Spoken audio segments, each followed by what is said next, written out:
What up, TCK Potters? Welcome back to the program. I'm your host, Sky Guasco. It's another episode of the Candlestick Kids Fantasy Football Podcast, joined by my man, Christopher Benavides of the Commish Fantasy Football Podcast. This is episode 510, and we are breaking down the Week 13 NFL game previews. Chris, we took last week slow motion. The week before that, I was in transition with Thanksgiving. It's been quite a while here. We're down in the stretch, though, man. Usually this would be the last week of fantasy football regular season.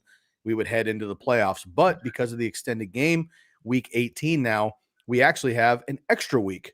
So how are you feeling about that? Is it any different for you? Did trade deadlines move up from you? Has it changed anything from years past, or is it just you're going with the flow and that's what it is? What's up, bud? Yeah. No, it hasn't changed much. I think I actually kind of enjoy the extra week now because in a few of my leagues, I'm still vying for some top spots here. One of my leagues, I'm still trying to get into the playoffs. So it kind of gives everybody who's, hoping for that extra good week to come to fruition. So I think right now we're all still fighting. So the extra week helps, I think. Awesome, man. I get it. How are you doing in your leagues overall? You looking pretty good? You going to make the playoffs in most? Yeah, I think I'm going to be in the playoffs 4 of 6 leagues. So I'll take that as a win. I'm in my big money league. In my home league, I am in 5th place of 12, and top 8 make the playoffs. I think I'm comfortably sitting there. Alex and Eric, who co-host on the Commish podcast, they're fighting for the 8th spot right now, along with fellow TCK podcaster and Commish podcaster Josh McDonough fighting for the 8th place. So the 3 of them are jostling for one spot, which is kind of funny. Love it. Yeah, well, 'tis the season, man. It is crunch time, and we're excited to help the TCK Potters and, of course, the Commish family get into the playoffs and win those hashtag TCK titles. I'm in 8 leagues. 4 of those are dynasty leagues, so they kind of take care of themselves year after year. But I am in the playoffs so far in 5 of 8, and I have a chance to make the playoffs in the other 3 as well. I think I need to basically win out the next 2 weeks to get in, but feeling pretty good about that as well. So it's the season, man. We're ready for it. We got week 13 game previews coming up. Very excited to get into all this action here and get back at it. You and I have had a little bit of a hiatus moving forward. But before we do that, I want to give a shout out to our friends at Bet Online AG. Chris and I will be right back after this message. This episode of the Candlestick Kids is brought to you by Bet Online. All eyes are back on the gridiron, and his teams are back for another football season. And as always, Bet Online is your #1 spot for all pro and college football action this season. With the new updated site and interface, even more odds, props, and contests, Bet Online continues to be your #1 source for everything football. Head to the website or use the mobile app and sign up today and receive your 50% welcome bonus on your first deposit. Don't forget to use the promo code BELIEVE, BLEAV, BELIEVE to receive your bonus.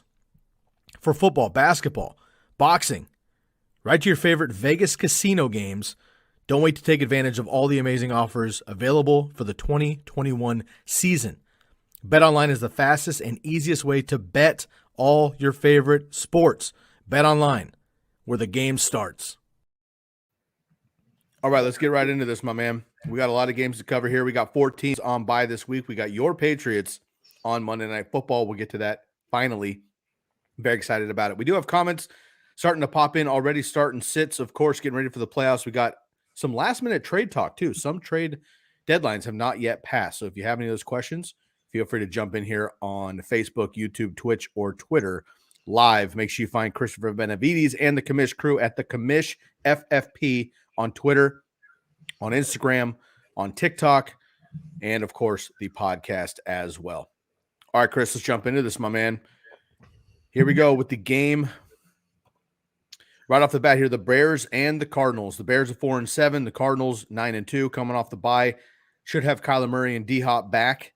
Chase Edmonds still in flux a little bit here. Allen Robinson questionable as well. Darnold Mooney's been playing very well. Cole Kmet has been emerging lately. Justin Fields might be back in the place now, although Andy Dalton played pretty decently last week. The Cardinals 7.5-point favorites at home, over under 44.5. Yeah, so a couple of guys I'm looking at here. I think you have to roll with James Conner. Obviously, Edmonds still not looking up to speed at the moment. But Connor's honestly, even if Edmund was healthy fully, I still think you have to go with Connor here. He's the number 2 running back in fantasy scoring over the past 4 to 5 weeks. I think he's just been absolute dominant, lights out. The Bears are allowing the 11th most rushing yards per game this season with 118 allowed. So you got to start Connor with confidence here. Also, Darnold Mooney's been playing very well. You just mentioned him.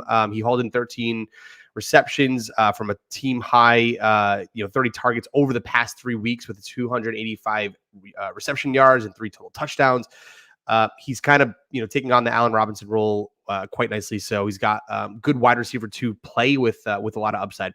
Cole Kmet's a little bit of a borderline for me. I mean, obviously had a great game last week, and he's a little bit of volatility over the past couple of weeks. But right now, the Cardinals are allowing the second fewest PPR fantasy points to the tight end position this season, and they're number 1 against for tight ends in touchdowns. So could be a tricky game for Cole Kmet, but I mean, they don't have a lot of weapons, so this might be a decent spot for him. The tight end, again, we say this every week. I feel like when I'm on here, the tight end wasteland position is just not very good. So if you're short on options, I feel like you go with Kmet here. The Cardinals, I think, should win this one easily, especially with Murray likely being back, even though he's questionable. I agree. I will take the Cardinals as well. Yeah. Let's move on to Brady and the Bucks versus the Falcons here. 8-3 Bucks, Falcons 5-6. The Bucks 11-point road favorites, 50.5-point over under here. AB out once again. Leonard Fournette 4 touchdowns last time out. Gronkowski with a vintage Gronk smash last game as well, playing very well. For the Falcons, the whole offense is running through Cordero Patterson. Mike Davis is droppable. Pitts is a tight end with upside, so you got to play him. Matt Ryan, streamable at best. Yeah, I think you pretty much said it all. You fire up all your Bucks players. The guy I'm probably going to sit is going to be Matt Ryan. The Buccaneers are posted the 6th best total DVOA rating in the NFL. And for those of you who don't know what that is, DVOA is defense adjusted value over average. And effectively what that means, for a quick short breakdown, is it measures a team's efficiency by comparing success on every single play to a league average based on a situation and opponent, basically stating that Matt Ryan in a vacuum is going to have a very tough night against the Bucks. So stick with Cordero Patterson just because he's a versatile player. He's a Swiss Army knife. People complaining because he's got the WRB situation with his in fantasy for his category, whether or not he's a wide receiver or running back. I personally like it. I think it's nice. But I think you said everybody else. I would even go as far as to say, like, be very cautious with Kyle Pitts. I just think it's going to be a tough game for them. Yeah, I agree. Dexter McCluster back in the day for the Titans and the Chiefs used to have the running back wide receiver slash. I think Tavon Austin, I think, had it for a while. There's a couple players over the years that have had that kind of running back wide receiver. Taysom Hill had the QB tight end mix. Like, the QB, that was just bullshit though. The running back wide receiver, I get. The tight end quarterback was rough last year. All right, let's move on to the Chargers and the Bengals. Chargers 6-5, Bengals 7-4. Bengals field goal favorite at home, 50.5-point over under here. Chargers playing well. Austin Eckler, huge week as well. Herbie, a huge week. Keenan Allen, just 2 touchdowns on the season, but he should have up closer to 6. You talk about DVOA. We're talking about averages. The amount of yardage and catches he should have, roughly 6+. We know he's not a big touchdown guy, but just 2 touchdowns is tough. Mike Williams, having a tough time down the field. He's kind of a big play threat only at this point. Jared Cook, streamable possibly. Bengals, look, man, your boy Joe Mixon, absolutely on fire. 30 touches you can't fight with. Nope. Jamar Chase, T. Higgins doing well. Tyler Boyd, unfortunately, out of the mix. And Joe Burrow has been playing well also. Yeah, I'll give kudos to Joe Mixon here. Everyone knows I've been an anti-Joe Mixoner for the past couple of seasons. The scars run deep, unfortunately, with me and Joe, so I can't undo them. I'm a battered. Well, I won't say that because that actually applies to him. Anyways, I'll move on from that. I'm sorry, Joe. Point is that I'll give him his kudos. He's playing well. He's getting the touchdowns. I think that's the most important thing. He's getting the touchdowns. He's getting the red zone work. He's getting all the carries. All right. Talk about the Chargers quickly. Keenan Allen. Yes, I agree with you. No, not a huge touchdown success rate. but he's still the go-to guy on the team, and Herbert's Herbert. So you got to keep playing him. Mike Williams is the guy I'm going to focus on. I think you got to sit him this week. He's been pretty much like, I don't want to say droppable, but I don't think you can start him right now. Since week 5, he's only seen the end zone once, and he's topped 40 receiving yards just twice during that span. Like, it's not very good. He's ranking number 46 in wide receiver fantasy points and PPR points overall. And he's just, dude, he's not looking very good. The Bengals, on the other hand, their defense is giving up the 13th fewest PPR fantasy points to opposing wide receivers, which includes just 7 receiving touchdowns, just tied for 3rd in the NFL. That's very good. So I think you got to sit Williams. You got to play Keenan because he's Keenan. Obviously start Austin Eckler. He's the guy who's running that team right now. So yeah, Chargers they're a bit of a tricky team. They're underperforming more than I expected them to this year, just from a football standpoint. Yeah, I agree. And the one touchdown that Mike Williams did have was that blown coverage for like a 40+ yard touchdown down the sideline, which he's capable of doing. He's a giant threat, obviously, in the red zone, and they target him. It's crazy though. Justin Herbert is 2nd in the NFL in deep throw accuracy behind only Kyler Murray, but he's 31st in deep throw attempts. And like, that's his whole game. Makes no right? sense. Yeah. At Oregon, that was his, air it out. They run, air it out. And when he was a rookie last year, he lit the league on fire because of his deep ball accuracy. They just aren't throwing the ball deep. And that, of course, is Mike Williams' game. So we'll see if that changes in the second half of the season here. All right, Colts, Texans. Colts at 6-6. They've been on fire over the last month of the season here. Texans 2-9. Colts 10-point road favorites, 45 over under here. This is a divisional game. I don't expect the Texans to win it, but a 10-point favorite might be a little bit high. These divisional games, man, you never know what's going to happen here with the Colts on the road. JT automatic, Wentz automatic, Pittman automatic. Jack Doyle had a kind of a vintage game last week. He might be a streamable option if you need somebody on that side of the ball for the tight end position. And then Texans, again, it every week it kind of comes down to Brandon Cooks or bust. But Tyrod Taylor in Superflex, if you need to stream with these other quarterbacks on bye week, you could go with that. But Rex Burkhead and David Johnson, these kind of guys, unless you're completely hurting at running back, I would not be going that way. Yeah, I agree with you. I don't have much more to add there, other than I do think I'm feeling pretty confident about Tyrod Taylor here. Since his return, he's found the end zone twice in every game he's played, and they were both running touchdowns, or he had 2 running touchdowns against Tennessee. He threw two passing touchdowns last week against the Jets. Like, he's getting the job done. The Colts this week rank 26th against opposing quarterbacks.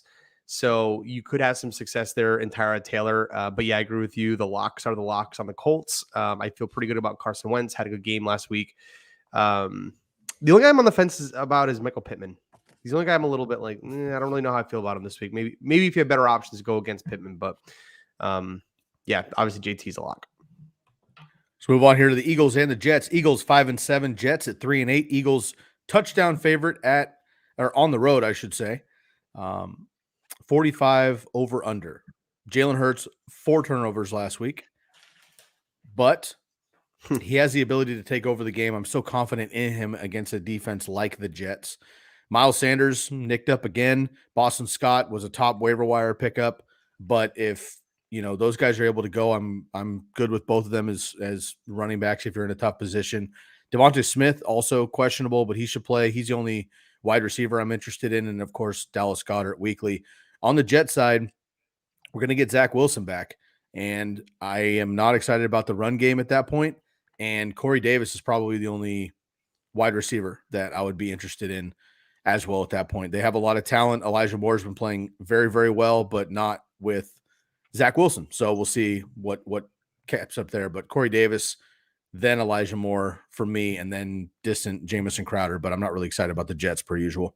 Yeah, I agree with you there. On the Eagles side, yeah, I mean, they had a pretty dismal game last week. I think Hurts, look, every quarterback's going to have like a pretty bad game, and Hurts had his last week. So, those are expected from time to time.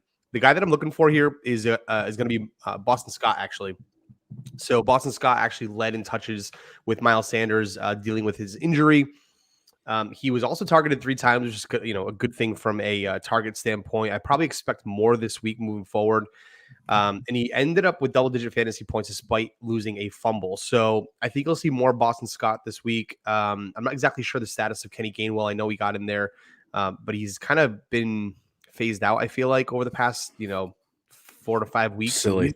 Yeah, and he's a good talent, so I'm not quite sure what the scheme is there.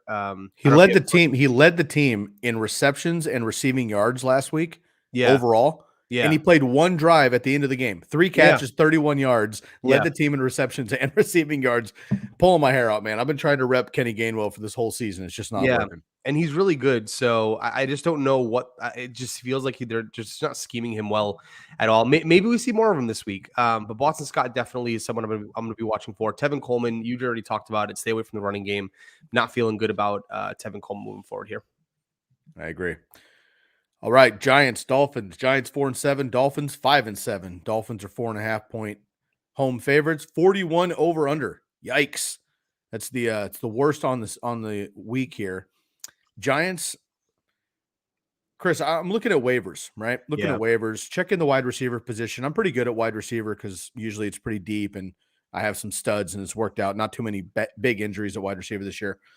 But I'm looking in like 4 of my 8 leagues: Kenny Golladay, Darius Slayton, Kadarius Toney, and Sterling Shepard. All 4 of those guys are in like the top 6 available wide receivers in my leagues because they've been dropped because people can't keep them. They've been injured, so they're not reliable. But they've been like totally unpredictable, so nobody's actually playing them.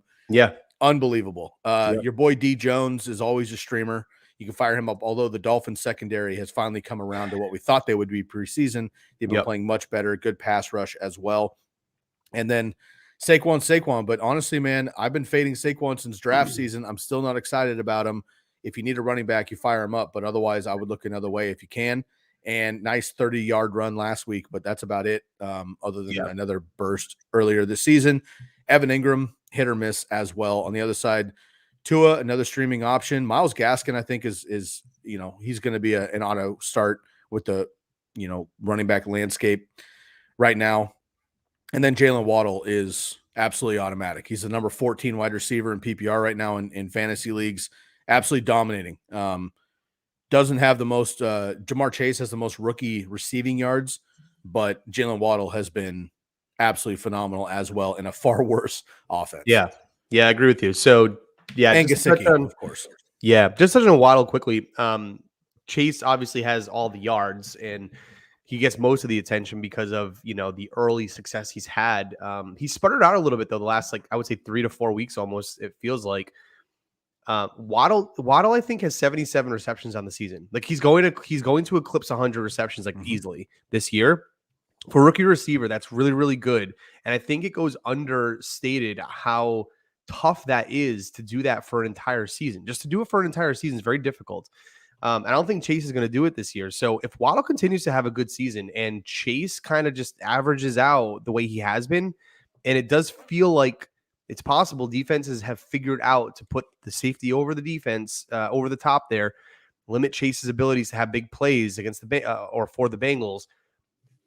I mean, could you make the case that Waddle is in the rookie of the year running? I think so. I mean, he's not going to beat Mac Jones. I mean, Mac Jones is Mac Jones for my boy on the Pats. He's also a quarterback. So, I made that case, but Brian tried telling me it's a stats-based award and not necessarily position. And I told him that exactly. Yeah. So which I think is bullshit. Not to digress too much, but there's too often that those MVPs, Heisman's, offensive player of the year awards go to quarterbacks almost automatically. It's like quarterbacks have to not earn it for anyone else to have a chance. Exactly. Right. I think that's what makes, I've been listening to Ryan Leaf's podcast and I have a history with Ryan Leaf. I'd call him a good friend at this point. He just released his podcast Bust, which I highly recommend everyone listens to. It's amazing. It's his whole story, playing, addiction, recovery, mental health, everything else. It's fucking phenomenal. Go check it out. Bust by Ryan Leaf. But that draft class, obviously Peyton Manning, or the Heisman class, Ryan Leaf, Peyton Manning, Randy Moss, and Charles Woodson ends up winning the Heisman. After that class, it's been quarterback almost forever with a couple of running back exceptions because the quarterback class wasn't there. So it's been tough, but I hear you. Jalen Waddle's making a case. Jamar Chase is making a case. Absolutely. Najee, not enough, but he has been the Steelers wouldn't win a game without Najee Harris. So I would throw him in the mix as well. But yeah, man, I get kind of fired up about that topic. No, yeah, dude, I hear you, man. It's good though, because I guess what I'm trying to say here is let's not sleep on Waddle as, you know, a better, I would even consider him just a more valuable wide receiver, football and fantasy wise moving forward, above Jamar Chase. So anyways, I did right here. I wanted to just drop this little note. Waddle is on a bomb banana hot sauce hot streak. So I wrote that for the pod today. So he's been an absolutely incredible, scoring a combined 49.3 fantasy points in his last 2 games. Dude's just been on fire. So you got he's an absolute lock. Just to wrap up this game here, you talked about the Giants. Yeah, they're a bit in disarray. I am conceding the Daniel Jones situation partly because of injury. So I'm going to go with the injury play here. Yeah, that's a good one to pull. Yeah, sure. I'm going to lean on that one. And you know, the wide receiver is not healthy. Nothing you can do about it. It's just one of those years. Unfortunately, just hurts because you're wasting Saquon's prime, which is, you know, I think what everyone's sad about. Yep. And I mean, unfortunately, Chris, for you in that bet, I mean, once John Ross went down, you knew Daniel Jones didn't have a chance. So I thought John Ross was the X factor. So that's unfortunate. I didn't mention that in the debate. Nope. I want to give a shout out quickly to our friends at Bomb Banana Hot Sauce, of course, led into by our good man, Chris Benavides of the Commish Fantasy Football Podcast. TCK is the promo code for 10% off of your Bomb Banana Hot Sauce, banana based, not banana flavored. Go to seekthespice.com. They have 2 different flavors. The white label is the mild. The red label is that hot sauce, the muy muy. Good friends. Shouts out to our friends, Grant and the rest of the team out of Ann Arbor, Michigan, from the University of Michigan. The Wolverines, number 2 in the country after a huge win over Ohio State last week in college football. Wolverines are cooking. They're on a hot streak. So is Bomb Banana Hot Sauce. Also, before we get cruising on, I want to give a shout out to a new sponsor here on the podcast as well. I want to give a sponsor to our new friends and a new sponsor, Lightbox. With the holidays coming up, you may want to listen to this, folks. Say goodbye to dull gifts. Lightbox lab-grown diamonds are the brightest gift of the year. Using cutting-edge technology and innovative techniques, they've cracked the science of sparkle, creating the highest quality lab-grown diamonds you can find at a price that's light as well, $800 per carat. They have the same chemical makeup of natural diamonds, but are just grown in a lab. Because of their process, they can create stones in blush pink, beautiful blue, as well as classic white. Lightbox lab-grown diamonds are the gift they'll never want to take off, and priced so they won't have to. They've really match any outfit sparkle. Visit lightboxjewelry.com and add sparkle to any holiday shopping. That's lightboxjewelry.com. Lightbox diamonds, never a dull moment. Chris, unfantasy football related, over the last year or so, you went ring shopping. Take me through that process really quick. Give me the play-by-play of how to run through an actual ring shopping experience for anyone out there going through it. Bro, I'm going to have to disappoint you. I actually didn't do any ring shopping, unfortunately. Oh, that's good. Was it passed down? It was, yeah. Oh, that's even better. Okay. Yeah, I got lucky here. That's great. I'm one of the few men in this world whose soon to be fiance had a family heirloom. It was a grandmother's ring from her great aunt or something. This thing's like a 200-year-old ring. Very, very old, very unique. English diamond cut apparently is like they don't do that anymore. So I got lucky. They had it in the family. And when I asked Marissa's dad, you know, for her hand in marriage, he said yes. And we talked to her mom that morning. She brought down the ring and showed me it. So that was my process. Unfortunately, I wish I could give the gents a better way to do things. But unfortunately, I dodged a bullet there with having to spend a lot of money on a ring. No, I love it, man. That's a lot of fun. But we got our friends at Lightbox as well. And of course, look, for the gals out there also buying rings, all right? The gals propose as well, and that is an opportunity also. So for anybody out there looking for a ring, check out Lightbox, lab-grown diamonds. So, you know, if you're morally not into the mining of diamonds, which I'm not into personally, then you might be into the lab-grown diamonds as well. So check out Lightbox, a new sponsor of the podcast. Okay, let's move on here, Chris. We got a couple games left. Vikings and Lions. Vikings 5-6. Lions still looking for that first W on the season. 0-10-1. Yikes. The Vikings 7-point road favorites, 47 over under for the Vikings. You start your studs. Thielen, great resurgent game last week. Justin Jefferson. Dalvin Cook out 1 to 2 weeks. It's going to be the Madison show. Number one handcuffed outside of Tony Pollard in fantasy football last 3 years. Getting another run here. And Kirk Cousins as well. Tyler Conklin, nice streaming option at tight end as well. On the other side of the football, DeAndre Swift, questionable. He might be out as well. And you have Jamal Williams, my man, getting extra run there. Also, TJ Hawkinson must play tight end, but he's been frustrating this season. No other wide receivers, in my opinion, can be counted on there, and certainly not Jared Goff or whichever other Lions quarterback ends up making it out there this week. Yep, I hear you, man. Nothing more to add there other than, everyone starting Alexander Madison. So he's a lock running back one. The Lions defense is the fourth. They're allowing the fourth most PPR fantasy points to opposing running backs. And also Madison has finished in the top 7 of fantasy running backs in each of his 2 starts this season. So the dude's money. I am very excited to see what happens with him, assuming he doesn't stay on the Vikings. I think his contract is up next year, not this year coming, but the year after that. He'll be 25 and pretty much primed to go on a new team. Ideally, unless the Vikings trade Cook away, which I wouldn't be surprised if they did that because that's what teams do nowadays. So just have to eat a big contract. So anyways, Madison, yeah, very much looking forward to seeing what happens with him beyond, of course, week 13 this week. The other guy I'm looking forward to is Jamal Williams. So DeAndre Swift obviously hurt here. Minnesota's defense, we talked about DVOA. They're posting the 4th worst rush defense rated in the NFL at the moment. Jamal Williams might have a sneaky good game here. They obviously rely heavily on DeAndre Swift. He's going to step right into that role. They're a team that seemingly doesn't like to throw to TJ Hawkinson. So I expect Jamal Williams to have a good game because TJ Hawkinson is just, if he doesn't score a touchdown, I mean, maybe he gets you 6 points because I can't understand it.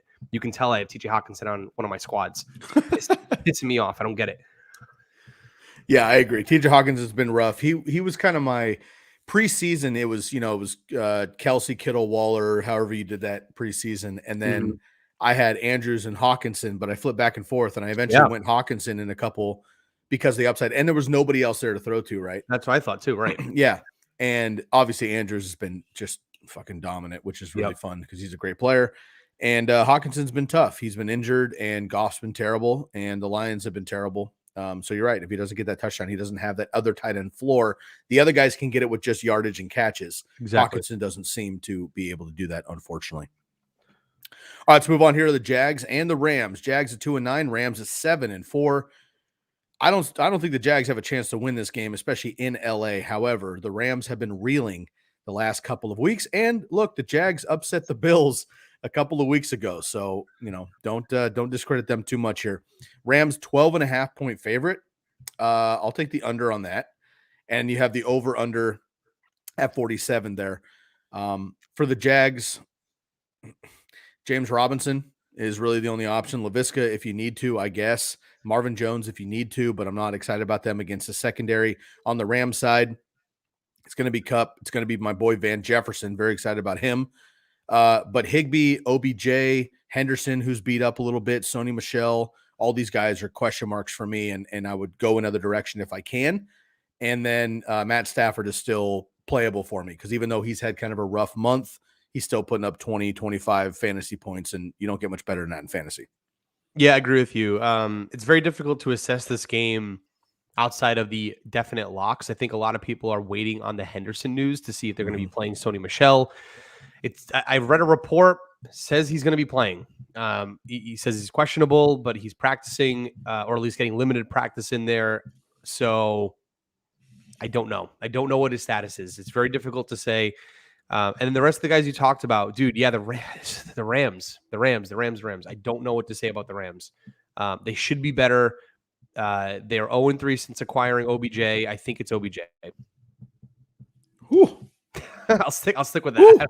There's no good answer. You got to go with something that seems like a trend, and it seems like an OBJ trend. Yeah. You have to look at the common denominator, right? Nothing else. The common denominator. The common Yeah. denominator is Odell Beckham. Yeah, we'll see what happens there, man. That's unfortunate, man, because what a talent, but it's unfortunate. All right, let's move on to the 49ers and Seahawks. Big game for those of us in the Northwest here. 49ers 6-5, number 6 seed. Chris, I just want you to know, if the playoffs started this weekend, yeah. I love doing this when your team is not in it. This is the best part of football. If the playoffs started this weekend, 5 weeks early, the 49ers would play the Tampa Bay Buccaneers. Yep. Do you think Brady and the Bucs would actually have a chance to beat the 49ers right now in the playoffs? I mean, the red hot bomb banana hot sauce hot 49ers, that team? Yeah. I don't know, man. They're a good team. They're not bad. They are dude, it's very difficult to beat a good run first team with a quarterback who, when playing in rhythm and in motion, can make the throws with a good, talented receiving core around him. That's a tough team to beat. So not surprised, dude. Not surprised at all. Man, imagine what Nick Mullins could have done with this team.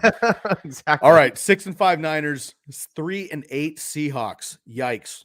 Probably, I wouldn't say probably, definitely the most disappointing NFL team on the season. Mm-hmm. And I would say Russ is in the bust category at quarterback, most certainly. Therefore, he has trickled down to especially DK Metcalf, who did not have a target until 2 minutes left in the game on Monday Night Football. Tyler Lockett still fine because he catches 50-yard bombs from Russ, but been very, very tough here. 49ers, a field goal favorite on the road up in Seattle. Like to see that. 46.5 over-under. For the 49ers, you conceded to Joe Mixon, so I feel it only appropriate that I will concede for 1 week to Jimmy Garoppolo if you need a streaming quarterback.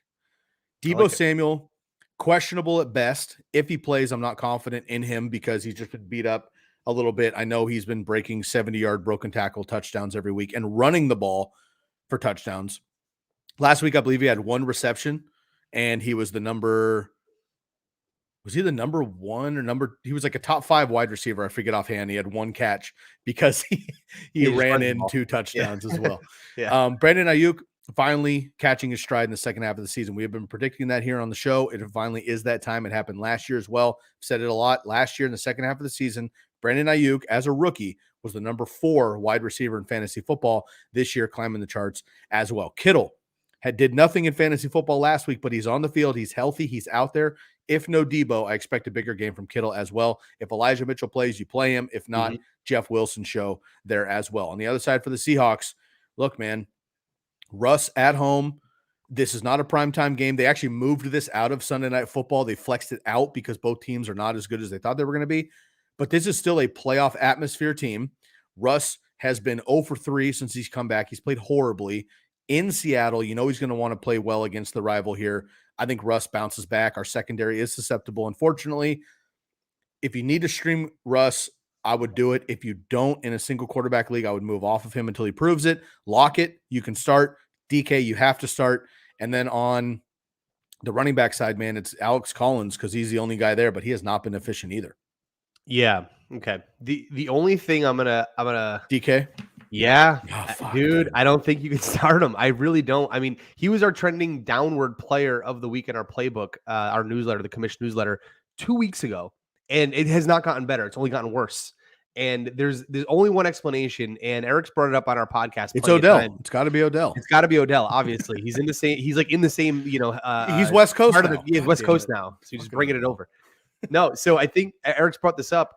Russ came back too soon. It's pretty obvious from anybody who's not trained to look at a football player that he's overshooting. He had a throw last week in the first quarter where it was just a little side route over to the side, running back. Might have been 5-yard pass. He threw it into the offsides by maybe 10 yards. I was like, where are you going with that ball, bro?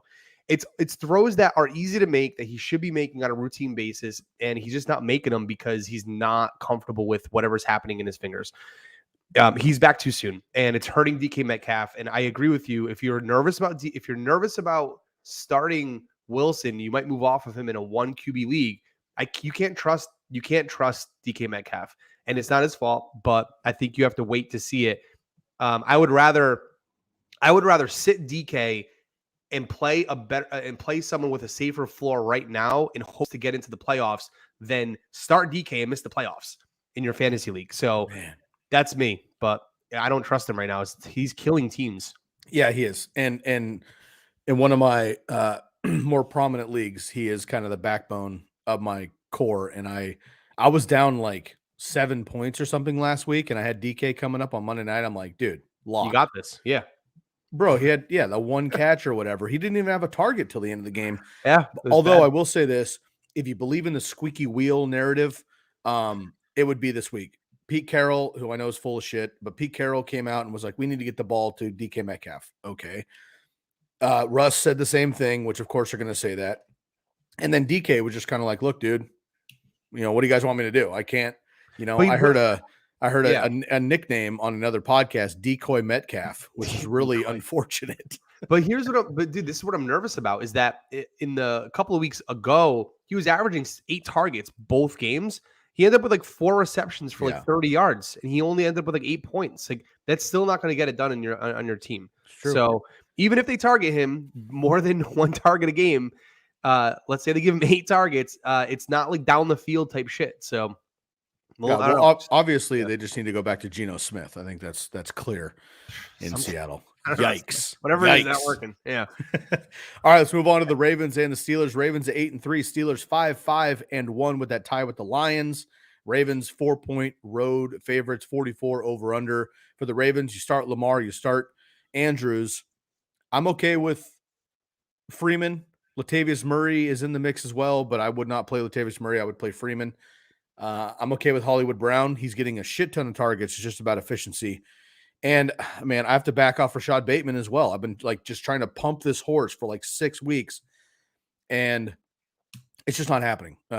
Hollywood Brown is still getting all of the targets. So if you don't have to play Rashad Bateman, don't. Hopefully he blows up on your bench, and hopefully we can play him moving forward. But unfortunately, he just hasn't exploded the way that I thought he was going to. And of course, Justin Tucker, automatic. On the other side there for the Steelers, Najee Harris, Deontay Johnson, Pat Freiermuth. I'm still okay with him. Caught a late touchdown last week, even with Eric Ebron in and out of the lineup. But Chase Claypool, might be the doghouse a little bit. Calling out Tomlin, wanting, music at practice, lighten the mood. And Tomlin's like, no, bro, it's the fucking Steelers. Yeah. And you could play receiver, get the hell out of here. So, if Mike Tomlin could handle fucking Le'Veon Bell and Antonio Brown for 5 years, I don't think Chase Claypool has a chance. So I'm not really excited, unfortunately. Chris Boswell is another one at kicker. You could fire him up. But these DSTs versus each other, man. I know we don't talk about DSTs much, but they're usually streaming. Would you play either one of these defenses? And there's anybody else I missed on the offenses? Yeah, it's a tricky question on the DST side because Baltimore's not great on defense from a fantasy perspective. They've been playing better, but they have not been. Baltimore of old. No, exactly right. And the Steelers are, they're okay. So I don't know. It just, where do you think these offenses are going to land? I think this is a get right game for the Ravens. Obviously, they squeak out a win on behalf of Lamar's 4 interceptions. Wild. I love the fact that he took 100% accountability for that. Came out in the media. I love Lamar so much, dude. Love it. Love the attitude. Love the leadership. I think this is a true get right game for him. I actually have the Marquise Brown, Lamar Jackson stack in my home league, and I'm very excited this week. I think they're going to have a massive game together. I actually think it's going to be much more of an offensive showdown from like an air yard standpoint than a running standpoint. So, so look for a get-right game for the Ravens. No issues there. Obviously, roll with Andrews, and if you want to start Freeman, go right ahead. I don't know that I'm starting Big Ben, but I do feel comfortable that I'm starting all the rest of the weapons on the Steelers, Claypool, Johnson, Harris. Those are probably the guys I'm going to go with. Freemuth, I think you talked about. Yeah, go ahead, start them. I don't really have a lot to add to this game. It's kind of a weird, wonky, like, divisional game that feels like the Ravens should win, and the Steelers are just laying down. I feel like it's just like, kind of how they ended last season almost. But in these games over the years, these are either 40-40 or like 9-6, right? And I feel like we're going to be closer to probably 17-10. but you just never know anymore in the I know. NFL. And I think like the biggest difference is nowadays Big Ben doesn't have the Big Ben ability to just take over and air out, and Doesn't have an arm anymore. Yeah. he doesn't. And Najee Harris is fun for fantasy football because he gets a ton of targets and he gets a lot of looks, but he's not, he's not getting the open lanes, unfortunately. So we'll see. But yeah, it'll be an interesting one there. Exactly. All right, 2 games left here. Let's go to Sunday Night Football. The Broncos 6-5, Chiefs 7-4. Chiefs coming off the bye week. Chiefs 9.5-point home favorites in the division, 47.5 over under. Again, Chris, the Broncos beat the Chiefs. Should have beat them a second time. These divisional games, man, it doesn't matter how good or how bad the teams are. This is gonna be a tough one, man. I know we're not doing a commish bets here, but if Alex were on and we were talking about it, I'm taking the Broncos probably to cut into that. Yep. And I might even be taking the under here. Just I think it's gonna be more of a defensive battle in this one. Although Andy Reid off of the bye is usually pretty dominant for the Broncos. Look, man, I've been Team Javonte forever. Melvin Gordon is still startable, of course, but he got nicked up last week. Javonte took over. Finally, 18 fantasy points, and I think it's going to start turning that direction. I'm good with Javonte. Melvin, if he plays, you can fire him up as well. Judy and Sutton, I know it feels good, but the Chiefs secondary has been playing much, much better. I would audible off of those guys if you can. Teddy, I don't want to play if I don't have to. And Noah Fant, I guess I'd fire up because he's a tight end, but not really excited about that. DFS, maybe you save some money and go with Tim Patrick, but not very excited about the Broncos offense outside of the running backs. For the Chiefs, you start your studs. Mahomes, I'm good with CEH. Had a nice play 2 weeks ago before they hit the bye week. Darnold Williams is out at this point, but CEH is good. Kelsey, Hill, of course. But that's about it. I know that people want Mecole Hardman and Robinson and Pringle to be something, but without Hill going down, I'm not going to play them outside of DFS. So start your studs in Kansas City, and now with the Broncos, just the running backs for me. Yeah, I agree with you. I'll also note as well, I agree with your take on the game. I think a lot of times, when we think about fantasy and how we think a particular player is going to perform, we kind of start to conjure up the type of game that will unfold in front of us and how our player is going to fit into that, that mold of the game we think is going to unfold in.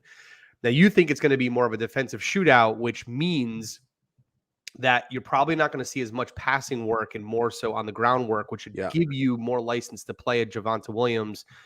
And right now, Melvin Gordon still hasn't practiced yet. So I don't know that he's going to start. And so if you are thinking about a running back in this game for Denver, it's going to be Williams. Josh talks about sitting both running backs, assuming Melvin Gordon plays. But if he doesn't play, I think you got to fire up Williams. I will also agree with you that the Chiefs have been playing very well as of late. The last 4 to 5 weeks, that team has really come to life. I think they're like first or second in a lot of statistical categories on defense. So they're starting to come together. That being said, I do want to think that the Denver Broncos come and play well, but I think so. The way this game is unfolding in my head is Andy Andy Reid. Andy Reid's Chiefs coming off of the bye do tend to play well. Their offense is coming alive. I think they're starting to get hot at the right time here.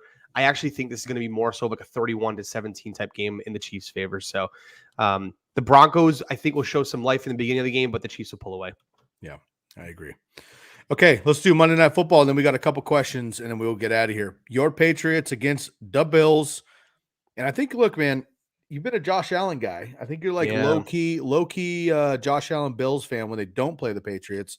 Yeah. And right now, the Patriots a half game up in that AFC East, man. Holy smokes. Patriots 8-4, Bills 7-4. Patriots not yet had the bye week, so they have an extra game here over the Bills. Field goal favorite for the Bills at home, 43 over under. Mac Jones has been playing unbelievably. Great run game, frustrating as hell for fantasy, but Harris and Stevenson getting it done. And Hunter Henry is kind of touchdown or bust, but he's getting touchdowns. Jonnu Smith came to life last week, but I'm still not confident with him. Wide receiver, Chris, I'd be interested to see how you feel. Maybe like you watch the Patriots more closely than I do. It just doesn't seem like there's a true number one unless it's my boy Kendrick Bourne. Let's go. Love it. And then for the Bills, you start your studs. It's going to be Allen. It's going to be it's going to be Diggs. But then, are you okay with Beasley and Sanders? Meh. And then running backs, maybe it's Matt Breida. And then Dawson Knox, I'm firing up at tight end as well. Yes.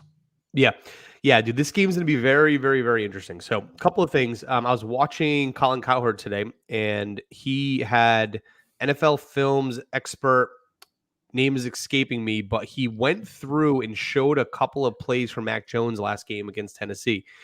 And the thing that he wanted to point out is that the media wants to love Mac Jones. And the media does love Mac Jones for obvious reasons. He's been playing very well. But he made it very clear Mac Jones did not have his best game throwing the football against Tennessee. And he showed and pointed out a number of plays where that actually came to fruition. Now, it was a little deceiving because when you look at Mac Jones' stat line, he had a great game. I think he threw for over 300 yards. I think he had 2 touchdowns in the air. So he looked fantastic on the paper, but he left a lot of plays actually on the field. And so what he said was that he thinks that this is going to be these are very correctable things that when Mac Jones goes back into the lab with the team, they're going to point these out, and he's going to come back even better against the Bills. So I say all that because I actually think it's going to be kind of a high-scoring game. Mac Jones will go toe-for-toe with Josh Allen here against the Bills leading into this week. Now, I do have love for Josh Allen. I do like the Buffalo Bills, but I'm also a shark, and when I smell blood, I want them to die. I want to ruin the Bills. This is the end of the Bills era. They had their one season. They didn't capitalize. It's all over. The Patriots are back. And we are going to take this division massively over. Now, on the Bills side, though, I will say this from a fantasy perspective. The guy I actually think is going to have the most success is going to be Dawson Knox. If the tight end is not the number one position playmaker on the field, the Patriots have a tough time typically guarding that particular player. Stefan Diggs is going to get J.C. Jackson. Cole Beasley is going to be in the slot. He actually could also have a good game. But then Dawson Knox is going to be kind of roaming around free out there a little bit. Obviously, we'll have some kind of coverage, but I think Josh Allen will find him more often than not on broken plays. So look for Dawson Knox to have a good game. I guess Breida, just the way he's been playing, he's been kind of taking over that backfield. Zach Moss has been non-existent. Singletary's never really been the guy. So maybe it's Breida. He's been playing very well. So I think you probably want to go ahead and start Breida. The Pats are like pretty good against run defense. So yeah, I mean, just, kind of take that for what it is. It'll be a very, very good game to watch. I agree. Good football game. We had a couple barn burners in the last couple of seasons as well with the Bills and the Patriots. Look, man, this is tough. The Bills are going to be good for a long time. And if the Patriots can get a resurgence here after last year's Brady hangover, they can be back in it. We'll see what happens. And let's see, if Tua can grow into his own and that defense for the Miami can be good as well.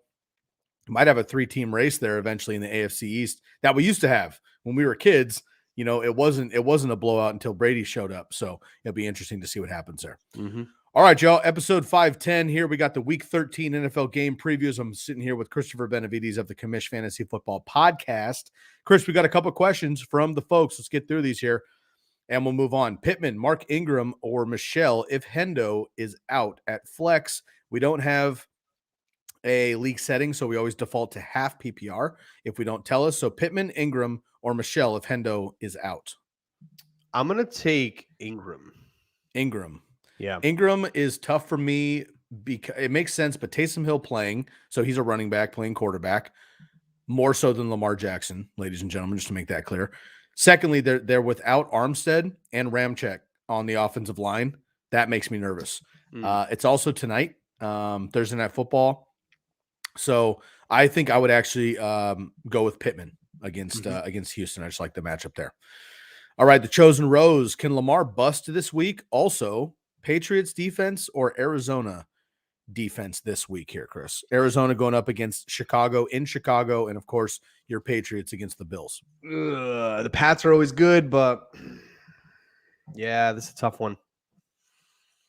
I'm going to take Arizona versus Chicago. Yeah, I'm leaning Arizona as well. I do love the Pats. Off a bye week, they're healthy, extra game planning. Justin Fields may be coming back, even if it's Dalton, whatever. And then the second one here is, can Lamar bust? Can he? Sure, anybody can. But do you see Lamar Jackson underperforming this week against Pittsburgh? No, I don't. Okay, I don't either. All right, let's go in here. Full point PPR. Appreciate the format. Thank you. Pick one: Gronk, Mark Ingram, or Metcalf at flex. Full Gronk. PPR. Gronk. Oh man, Gotta go Gronk. I agree. Gronk 123 last week. I mean, he's getting 6, 7, 8 targets every single week that he's out there. So if he plays, and he stays healthy, of course, he's going to be fine. I agree. A lot of Mark Ingram questions. Mark Ingram, Myles Gaskin. I think you have to roll Gaskin here. I'm going to go Gaskin as well, Zaner. Yep. All right, 2K Mats.